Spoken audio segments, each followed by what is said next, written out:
അല്ല സുധി, ഇയാളെ കൊണ്ട് ഒന്നും ആകത്തെയല്ലേ നിന്നെ അടുത്തെ. ഏ നിന്നെ കൊണ്ട് ആകെ നാൻ കൊടുങ്ങുമായിരിക്കുവോ. ഉം. ഏ പറ. എന്റെ മുത്ത് ഞാനില്ല പിന്നെ.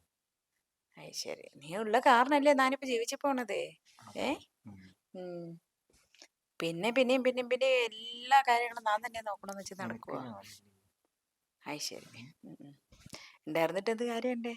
അയാളെ കൊണ്ട് ഒന്നും നിനക്ക് ഞാൻ പറ്റുള്ളതല്ലേ. എല്ലാം തരുന്നുണ്ട്. ഏ അത് ശരി. എന്നെ തന്നെ തരുന്നില്ല. അതെ അതെ, എന്നാ തന്ന കാരണമാണല്ലോ ഞാൻ ഇങ്ങനെ ഇങ്ങനെ ഇരുത്തി നിന്നെ കടത്തിരീനെ. ഏ അല്ലേ. തരേ. എനിക്കൊരു 1 lakhന്റെ ആവശ്യമുണ്ട്. ആഹാ, ഒരു വണ്ടി ബുക്ക് ചെയ്തിട്ടുണ്ട്. കൊള്ളാവല്ലോ. ആ, ഇങ്ങനെ വലിച്ചെടുത്തിട്ട് കൊറേ ചെയ്തിട്ടുണ്ട് കേട്ടോ.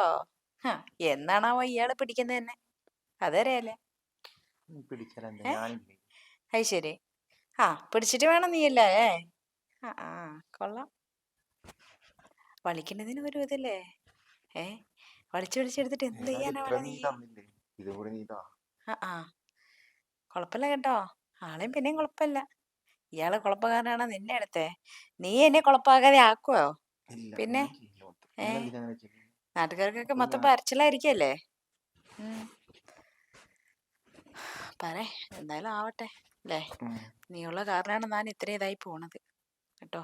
എന്നാ ഒരിക്കലും മോശമാക്കല്ലേ കേട്ടോ. ഒരിക്കലും ഒരിക്കലും നിന്നെ മോശമാക്കില്ല കേട്ടോ. ആയിക്കോട്ടെ. ഉം. പിന്നെ ഇയാളോ, എപ്പോഴും നോക്കിയാലും ബിസിനസ് ബിസിനസ് ഫുൾ ടൈം ഉം. ബിസി. പിന്നെ ഇനി വെല്ലത്തിലും ഉം. ഇയാളെ കൊണ്ട് എൻ്റെ ആഗ്രഹം ഒന്നും നടക്കുന്നില്ല. അതാണല്ലോ മുത്ത് നിന്നെ ഞാൻ ആക്കിയതേ. പിന്നെ ഞാൻ പുറത്ത് പഠിക്കുന്ന കാരണമായിരുന്നു തമിഴ്നാട്ടുകാരിയായും കൂടെ. ഉം. ഇതെല്ലാം കൂടെ ചേർത്തിട്ടാണല്ലേ. തമിഴ്നാട്ടുകാരി നീയൊക്കെ സ്നേഹിക്കണമെന്നുള്ള ഇതൊക്കെ ഉണ്ടായിരുന്നു, പക്ഷെ സ്നേഹിച്ചില്ലേ. ഞാൻ എൻ്റെ ഏ ജീവനല്ലേ, മരണ ഞാൻ എൻ്റെ കൂടെ. ആയിക്കോട്ടെ. പിന്നെ ഇനിയൊരു കാര്യം കൂടെ ഉണ്ട് കേട്ടോ.